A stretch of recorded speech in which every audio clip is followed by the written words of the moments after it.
Hello YouTube University students, and welcome back to Opa's Garage.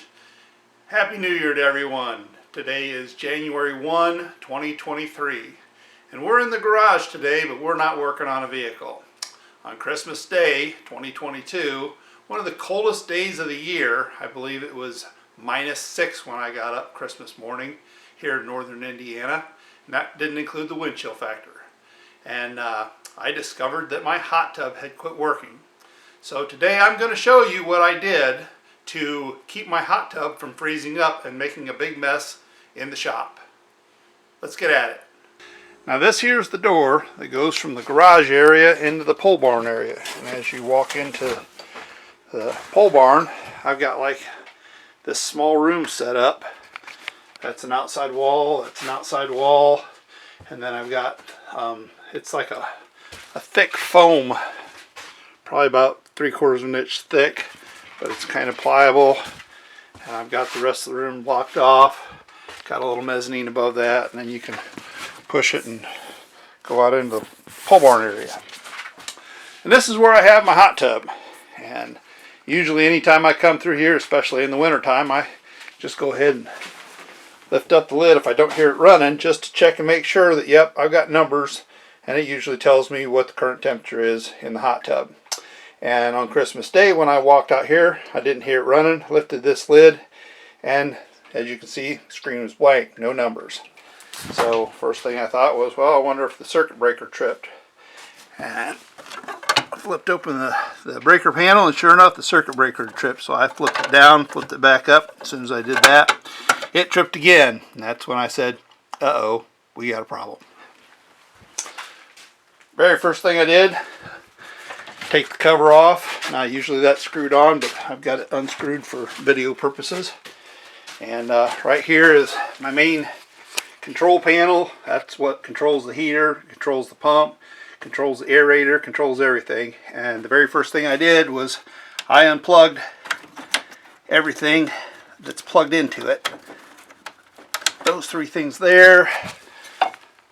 There's two little plugs on that side. I'm not going to worry about plugging them in. And then there's another plug underneath that goes up to that main controller. I wonder if I have the, yeah, I do. And then at that point, I went over here and I flipped the circuit breaker back on. And came back, started plugging these things in one at a time, starting with the bottom. Plug that in, nothing happened. Plug that in, nothing happened.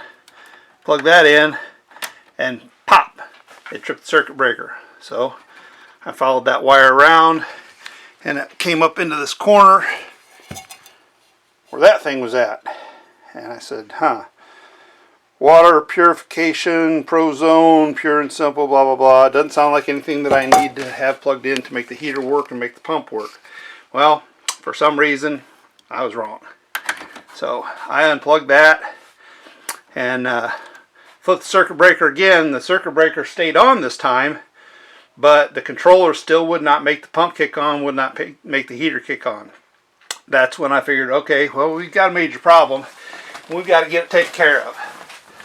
So the very first thing that I did was I went out to my grill, grabbed my little meat probe, turned it on, stuck it in the water, and it was reading about 55 degrees. So I knew I had a little bit of time, but I knew it wasn't going to take too long because, like I said, it was -6 degrees that morning. And that right there, I keep that in here.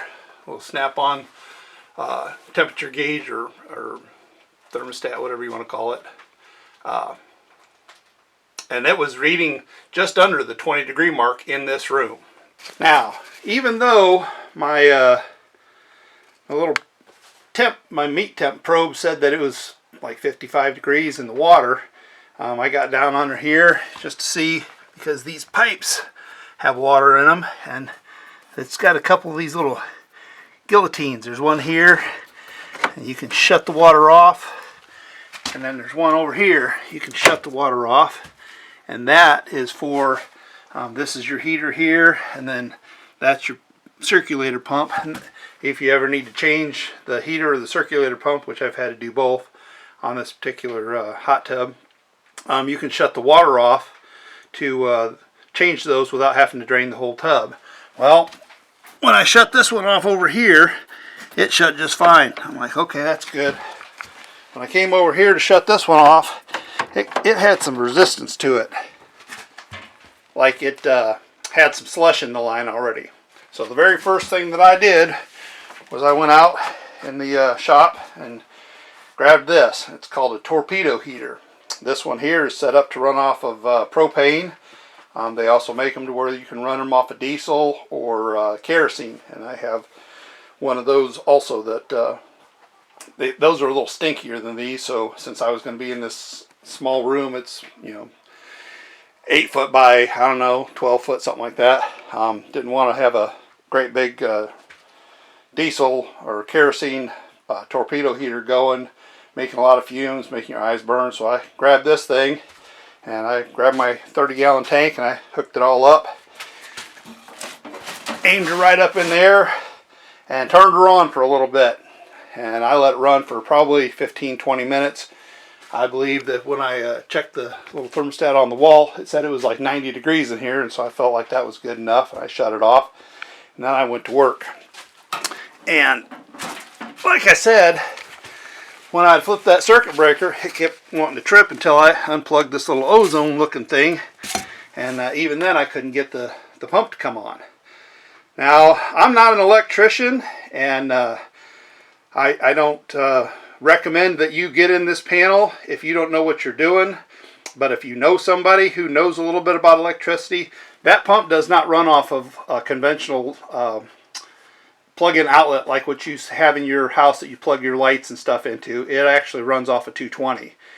And that means it has two hot wires that go into it, and then it has a neutral and it has a ground. And if you wire that up wrong, you're liable to electrocute yourself, or you're liable to catch something on fire, and that's the last thing you want to do. So if you don't know what you're doing, call a buddy that knows a little bit about electricity. I know just about enough about electricity to not burn my shop down. And I wired all this up myself. I wired my barn up myself. So what I did was I went ahead and pulled this little panel off, and this plug right here is the plug that goes to my pump. And so I followed those wires. I found the one hot wire that went to the pump. I found the other hot wire that went to the pump. And I cut the power wires that are coming into this box. And I cut the power wires, or the wires that go from the pump, or from this box to the pump. And you can see there's a wire nut there. There's a wire nut there. I didn't have to worry about the ground and the neutral because they are attached in the box to the power coming in already. And then at that point, when I'd come over here and flip the switch on, as you can see, at the very least, I had water circulating. And if it had been, 20 degrees outside, I would have just called that good. As long as the pump is pushing the water around, it shouldn't freeze up. But considering how cold it was on Christmas Day, I figured I also needed to figure out a way to heat that water. Now there's probably somewhere in the neighborhood of 400 to 500 gallons of water in this hot tub. And I don't know, it was 12, 13, 14 years ago when I bought it and put it in. And I said to myself, if this thing ever freezes up in the wintertime and breaks one of those lines, one of those 2-inch PVC pipes, freezes and busts, when everything thaws out, you're going to have 500 gallons of water all over your shop. And that's not a good thing. So the very first thing that I did after I installed this was I went to the Farm and Fleet store and I bought this floating stock tank de-icer. And basically all this is, people who have horses, cows, animals in general, they have water tanks out there for the animals to drink out of. And in the wintertime, to keep that from freezing up, they put one of these little floaty things in there. And as you can see, I bought it all those years ago, and I set it up on the shelf just in case. Lo and behold, just in case happened. And so I pulled that thing off the shelf, threw it in the water, standard, just regular old plug-in, plugged it in, and then I flipped the switch, turned the pump on, circulate the water. And about 2 hours later I came out, took my handy little meat probe, stuck it down in the water, and the water temperature had gone from 55 degrees up to I think 61 degrees. Came out the next day, December 26th, the day after Christmas, and stuck the little probe in the water, and the water was 70 degrees. And I was a very happy man that I did not have water all over my shop, because the day after Christmas it actually started warming up. And a few days after that it got all the way up into the 50s, I believe. So that's how I saved myself from a big mess in my shop, and how I got my hot tub at least circulating water and warming the water.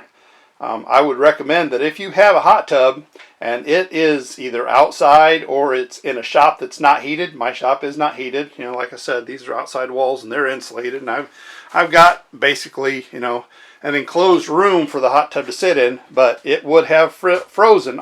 There's not a doubt in my mind it would have frozen and probably would have cracked one of them pipes if I had not done this. So I would recommend, I think that those de-icers only run $30, $40, maybe $50 at the most. And then familiarize yourself with the wiring in your tub, or at least make sure you got a buddy that knows a little bit about wiring, that if you run into this problem, hopefully he's a good enough friend that you can call him on Christmas Day and he's willing to leave his family on Christmas Day and come over and at least wire your pump up so where when you flip the breaker switch, the pump turns on. And like I said, if it would have been 20 degrees out, the pump probably would have been sufficient. Wouldn't have needed to put the water de-icer in there. But this is one way to save yourself from having a big mess in your shop, or like if you have it out in your backyard, having a big skating rink once everything thaws out and you end up with water all over your yard. Which the other downside to that is this water has chemicals in it, and so if you were to have it out in your backyard and it were to freeze and break, when it thaws out and all that water dumps all over your yard, you're going to have a big dead spot come summertime, because all those chemicals are probably going to kill the grass even though it's wintertime. And that's going to conclude today's video. Hopefully you got something out of this video, and maybe someday it'll save you from having a big mess in your shop or a big mess out in your yard. And if so, please consider hitting the like and the subscribe button. And until next time, keep living your best life and get on out in the shop and fix something. Happy New Year, everybody.